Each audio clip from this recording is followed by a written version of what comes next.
नया news channel लाने से पहले हमने आपसे पूछा, आप नए चैनल से क्या चाहते हैं? आप चाहते हैं सत्ता से सीधे और तीखे सवाल हो, तो देखिए तक 360, गली से ग्लोब तक। नमस्कार, स्वागत है आपका एमपी तक पर। मैं हूं रवीश पाल सिंह। एमपी तक की खास पेशकश एमपी फाइल्स में आज हम बात करने वाले हैं मध्य प्रदेश की राजधानी भोपाल में नगर निगम ने पीपीपी मोड पर जो स्लॉटर हाउस बनाया था उसमें गोकशी के गंभीर आरोप लगने के बाद उसे तो सील कर दिया गया है, लेकिन अब इस मामले में कई चौंकाने वाले खुलासे हो रहे हैं। सवाल उठ रहे हैं कि एफआईआर जो पुलिस की अब सामने आई है, जो कि एमपी फाइल्स के पास भी मौजूद है, एमपी तक के पास मौजूद है, उसमें साफ तौर पे यह जिक्र है कि इसमें गौमांस पाया गया है। आखिरकार इसके बावजूद इस पूरे मामले में लापरवाही क्यों बरती गई, अब ये सवाल उठने लगे हैं। निगम के कई बड़े अधिकारी जो हैं वो रडार पर हैं, मेयर मालती राय वो रडार पर हैं। लगातार इस मामले को लेकर निगम परिषद की बैठक में तो हंगामा हो ही रहा है, लेकिन सियासत भी तेज हो रही है। एमपी तक के पास आपको बता दें, इस बीच में एफआईआर की वो कॉपी मौजूद है जिसमें साफ तौर पर इस बात का जिक्र किया गया है, कौन सी धाराएं लगाई गई हैं वो भी हम आपको बताएंगे, और इनमें साफ तौर पे जो आरोपी है उनके नाम भी लिखे हुए हैं। ये पुलिस की ही एफआईआर है। पुलिस के जो कर्मी है, पुलिसकर्मी है, उनकी तरफ से एफआईआर लिखवाई गई थी। जो सब इंस्पेक्टर है उनकी तरफ से एफआईआर लिखवाई गई थी। पूरा मामला क्या है वो भी हम आपको बताएंगे, लेकिन सबसे पहले हम आपको बता दें कि इसमें साफ तौर पे जो धाराएं लगाई गई थी इस एफआईआर में, इसमें ये 8 जनवरी की एफआईआर है। आपको ये भी हम बता दें कि ये जो एफआईआर है ये 8 जनवरी 2026 की है, इसी महीने की, कुछ दिन पहले की। मामला सामने आया था 17 तारीख की रात को। 17 तारीख को यह जब्ती हुई थी, जो कंटेनर के भीतर मांस था, और इसे जांच के लिए भेजा गया था। लेकिन एफआईआर कब लिखी गई है? एफआईआर लिखी गई है 8 जनवरी 2026 को, जब रिपोर्ट आ जाती है, मथुरा से रिपोर्ट आती है और रिपोर्ट में गौमांस मिलने की पुष्टि होती है, तब पुलिस एफआईआर दर्ज करती है। रिपोर्ट में क्या लिखा था वो भी हम आपको बताएंगे, लेकिन सबसे पहले आपको बताएं कि किन धाराओं के तहत 8 जनवरी को यह मामला दर्ज हुआ। जो धाराएं लगाई गई है उसमें लगाया गया है मध्य प्रदेश गौवंश वध प्रतिषेध अधिनियम 2004 की धारा 4, धारा 5, धारा 9 और इसके साथ ही भारतीय न्याय संहिता बीएनएस 2023 की 61/2। ये तमाम धाराएं लगाई गई हैं, जिसमें सबसे महत्वपूर्ण है मध्य प्रदेश गौवंश वध प्रतिषेध अधिनियम 2004। यानी 8 जनवरी को जब पुलिस को यह जानकारी मिलती है कि जो कंटेनर से मांस जब्त किया गया है उसमें गोमांस भी है, तो फिर इस पूरे मामले में पुलिस एफआईआर दर्ज कर लेती है मध्य प्रदेश गौवध प्रतिषेध अधिनियम के तहत। लेकिन सिर्फ यही नहीं है, इसमें गौर करने वाली बात यह भी है कि पुलिस ने इसके बाद असलम कुरैशी, जिसका नाम आ रहा है, जो कि संचालक है, असलम कुरैशी उर्फ असलम चमड़ा, शोएब, जो कि कंटेनर का चालक था, उत्तर प्रदेश का रहने वाला था, उसे पुलिस गिरफ्तार करके जेल भेज देती है। लेकिन इस पूरे मामले में सियासत इसलिए खड़ी हो रही है क्योंकि जो जानकारी अब हमारे पास आई है उसके मुताबिक जब पुलिस की एफआईआर में इस बात का जिक्र हो गया है कि जो माल बरामद हुआ था उस कंटेनर से उसमें गोमांस भी था, तो फिर नगर निगम के डॉक्टरों ने यह कैसे बताया कि जो स्लॉटर हाउस है उसमें सिर्फ भैंसें कट रही है। यानी कहीं ना कहीं इसमें मिलीभगत होने के संकेत अब पुलिस को मिल रहे हैं। इस बीच नगर निगम ने एक वेटनरी डॉक्टर समेत करीब 10 लोगों को सस्पेंड भी कर दिया है, कारण बताओ नोटिस भी जारी किया है। लेकिन सवाल यह है कि जब रिपोर्ट में इस बात की पुष्टि हो गई है कि कंटेनर से बरामद मांस में गोमांस भी था, तो फिर नगर निगम के डॉक्टर्स और अधिकारी बार बार इस बात पे जोर क्यों दे रहे हैं कि स्लॉटर हाउस में गोकशी नहीं हुई है? इसी को लेकर के पूरी सियासत हो रही है।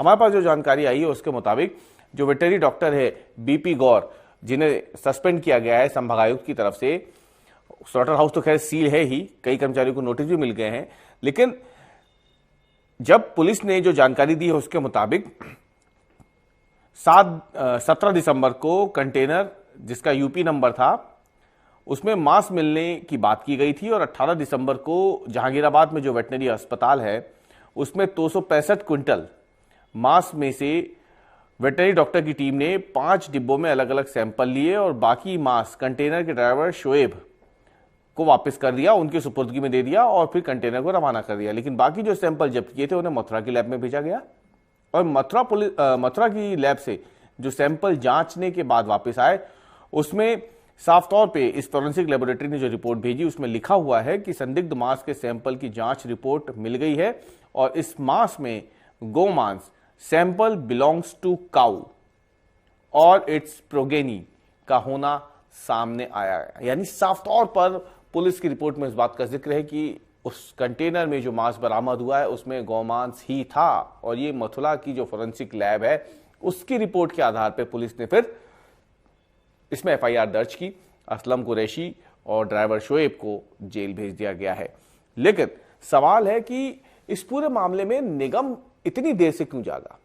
जब हिंदूवादी संगठनों ने 17 दिसंबर की रात को इस ट्रक को पकड़ा और जब उसकी रिपोर्ट आई, इसमें गोमांस की पुष्टि हुई, तब तक लंबा समय हो गया निगम इस पूरे मामले में चुप रहा। सिर्फ यही नहीं, एमपी तक ने कई बार भोपाल की जो महापौर है मालती राय उनसे बात करने की कोशिश की, लेकिन उन्होंने इस पूरे मामले में चुप्पी साधे रखी। उन्होंने कुछ भी कहने से इनकार कर दिया।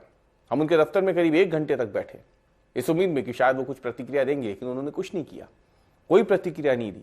बस इतना कहा कि वो इस मामले में चुप रहेंगी, जांच रिपोर्ट के बाद ही कुछ कहेंगी। जांच रिपोर्ट तो आ चुकी थी, जांच रिपोर्ट के बाद ही पुलिस ने एफआईआर दर्ज की। स्लॉटर हाउस सील क्यों किया? अगर नगर निगम को इस बात पे भी संदेह था तो फिर स्लॉटर हाउस क्यों सील किया गया? यह भी बड़ा सवाल है।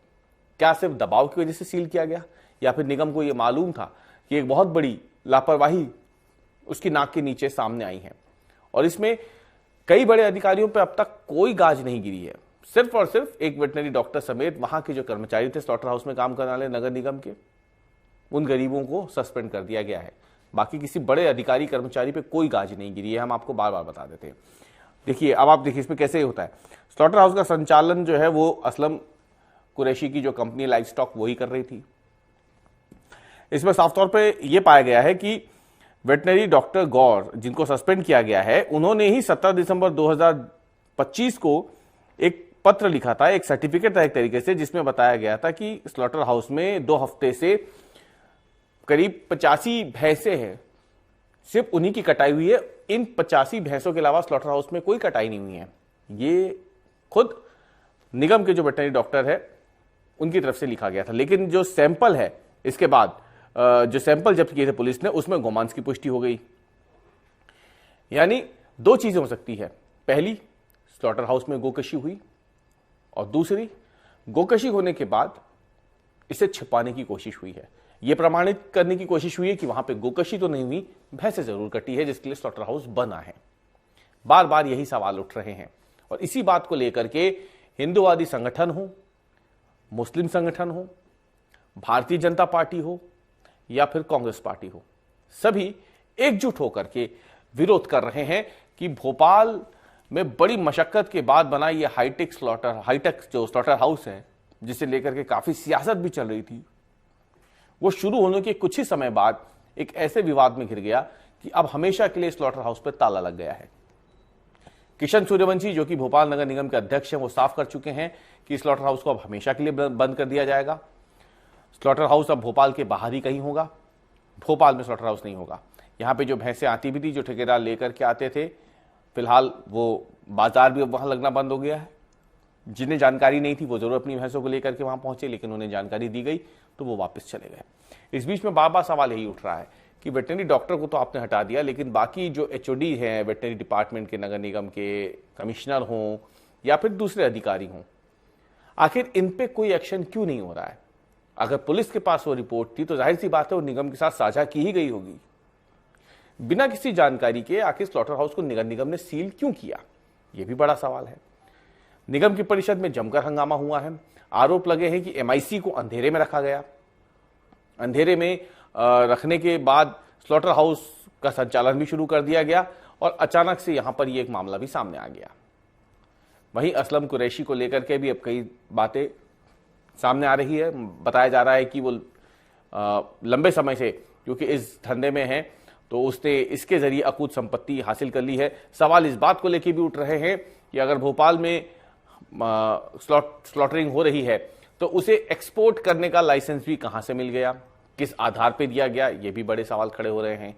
तो कई सारी चीजें हैं, लेकिन इन सब के बीच सबसे बड़ा सवाल यही है कि आखिरकार पुलिस की एफआईआर में जब इस बात का साफ जिक्र था कि उसमें गोमांस है, तो पुलिस की एफआईआर तो इस बात को स्पष्ट कर रही है कि भोपाल के इस स्लॉटर हाउस से जो कंटेनर निकला उसमें गोकशी के बाद गोमांस भी रखा गया था। तो फिर यहां पर अब किस बात की लीपापोती करने की तैयारी हो रही है? भोपाल जो कि मध्य प्रदेश की राजधानी भी है और यहां पर नगर निगम से लेकर के विधानसभा तक, सांसद तक भारतीय जनता पार्टी के हैं। इसके बावजूद मध्य प्रदेश में शहर के बीचों बीच के स्लॉटर हाउस में गोकशी हो जाना एक तरफ निगम पर सवाल खड़े कर ही रहा है, वहीं दूसरी तरफ कांग्रेस को एक मौका दे रहा है भारतीय जनता पार्टी पर हमला करने का, जो बार बार यही कह रही है कि केंद्र से लेकर राज्य की सत्ता तक, निगम की सत्ता तक, ट्रिपल इंजन की भाजपा सरकारों में अगर गोहत्या हो रही है तो फिर वो इसे कैसे साबित करेंगे, जस्टिफाई करेंगे कि वो गोभक्तों की सरकार है। वही इस बीच इस पूरे मामले ने जो सियासी रंग ले लिया है, फिलहाल वो थमता नहीं दिख रहा। हमारी इस हफ्ते की पेशकश में इतना ही। अगले हफ्ते हम फिर हाजिर होंगे एक नए मुद्दे के साथ। आप देखते रहिए एमपी तक।